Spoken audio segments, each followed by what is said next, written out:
এবার ঢাকায় ফেরার পালা। রাজধানীতেও আছে এরকম ভুক্তভোগী।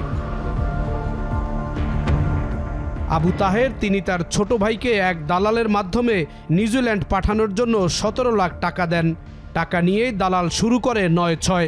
এক পর্যায়ে একটি ট্রানজিট ভিসা দেয়া হয়, যা দিয়ে নিউজিল্যান্ড বিমানবন্দরে ঘুরে আসতে পারছেন তিনি।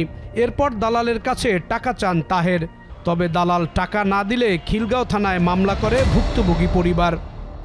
আমার ভাইয়ে বুঝতে পারে নাই, তারপরে ওই নিউজিল্যান্ডের 2-1 ফ্রেন্ড ছিল, ওনাদেরকে দেখাইছে যারা ওই বিষয়ে মানে অভিজ্ঞ এবং ট্রাভেলসে দেখাইছে। তো সবাই বলছে যে এটা ট্রানজিট ভিসা। ওনারা ভিসা ঠিকই দেয়, কিন্তু ওয়ার্ক পারমিট ভিসা দেয় না।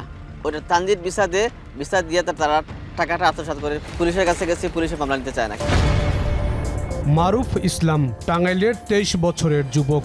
নিজের ভাগ্যের পরিবর্তনের জন্য বিদেশ যাওয়ার চেষ্টা করেন। দালালের মাধ্যমে শুরু হয় এজেন্সির সাথে যোগাযোগ। নয়ন ওভারসিজ লিমিটেড নামের এজেন্সির সঙ্গে চুক্তি হয় সৌদি আরব নিয়ে যাওয়ার। চাকরি দেবে সেখানকার বিমানবন্দরে। বেতন হবে সৌদির 1400 রিয়াল। এজেন্সিকে দিতে হবে 5.5 লাখ টাকা। এজেন্সিতে এসে দেখেন তিনি একা নন, সৌদি আরব যাচ্ছেন তার সঙ্গে আরও 17 জন, আর 6 দফায় যাবে 150 জন। এই এজেন্সির মাধ্যমেই সৌদি যান মারুফ। প্রথম 3 মাস দালাল যোগাযোগ রাখে, কাজ দেওয়ার আশ্বাসও দেয়া হয়। 3 মাস পার হলেও দিচ্ছে না কাজ, আকামাও করে দেওয়ার কথা হয়। তবে চাকরির ভিসা না দিয়ে দেয়া হয় ট্যুরিস্ট ভিসা। আমাদেরকে তারা কিচ্ছু করে দেয় নাই, আকামা করে দেয় নাই, আমাদের কাজ দিতে পারে নাই।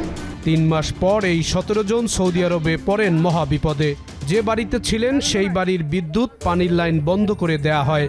বিপাকে পড়েন তারা, একে একে সবাই অসুস্থ হয়ে পড়েন। ওই বাড়ি ছেড়ে দিয়ে 17 জন চলে যান। মারুফ আশ্রয় নেন এক আত্মীয়র বাসায়। এজেন্সির সঙ্গে যোগাযোগ করতে পারেনি ভুক্তভোগীরা। আরও যারা এই এজেন্সির মাধ্যমে বিদেশ গিয়েছেন তারাও পড়েছেন একই রকম অবস্থায়। এই দালাল চক্রের সন্ধান পেয়েছে টিম এখন। প্রথমে কেউ এসব জালিয়াতি নিয়ে কথা বলতে রাজি হননি। এমডি আব্দুল আহাদ নয়নের খোঁজ মেলেনি। পরে কাগজপত্র প্রমাণাদি দেখালে তারা স্বীকার করে নেন তারাই এসব ব্যক্তিদের সৌদি পাঠিয়ে প্রতারণার মাধ্যমে টাকা হাতিয়ে নিয়েছেন। না ভাই, আপনি বলেন, এখানেই বলেন। এক পর্যায়ে তথ্য উপাত্ত দেখে চমকে যান। তখন পাশের রুমে গিয়ে এখন টিমকে টাকা দিয়ে ম্যানেজ করার চেষ্টা করে প্রতারক দালাল চক্র। আপনারা তো অপরাধ করেন নাই, করছেন? না আমরা অপরাধ করি না।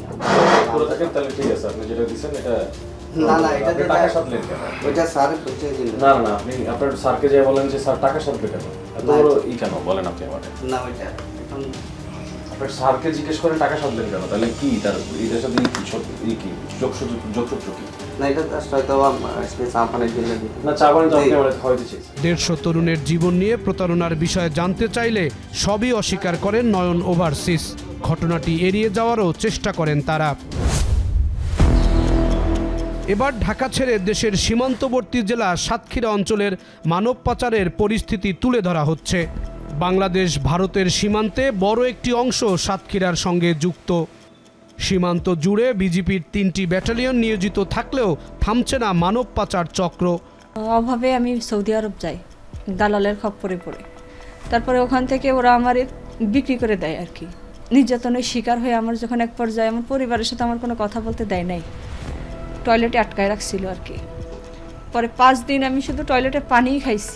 5 দিন পরে যখন আমি আর সহ্য করতে না পারছি তখন আমার শরীরের কাপড় খুলে আমি জানলা দিয়ে ফালাইছি রোডে। তারপরে পুলিশ মাধ্যমে আমার উদ্ধার করে বাংলাদেশ পাঠানো হয়। বাংলাদেশ পাঠানোর পরে এজেন্সি দালাল আমার আটকে যত ডকুমেন্টস ছিল সমস্ত কিছু নিয়ে আমার আবার হয়রানি স্বীকার করছে। সাতক্ষীরার সুন্দরবন সীমান্তে পাচারকারীরা সবচেয়ে বেশি ব্যবহার করে, কারণ অন্ধকার রাতে জোয়ার ভাটার স্রোতে আর ঘন জঙ্গলে পাচারকারীরা সহজেই অদৃশ্য হয়ে যায়। স্থানীয় পর্যায়ে বিভিন্ন এনজিও মানব পাচার ঠেকাতে কাজ করছে। তবে পাচারকারীদের আইনের আওতায় আনতে না পারলেও নির্যাতিতদের পুনর্বাসন করার কাজ করছে তারা। এটি আসলে আমাদের পাচার হওয়ার একটি রুট, কালেকশন পয়েন্ট কিন্তু আরও অন্য জায়গায় আমরা দেখেছি।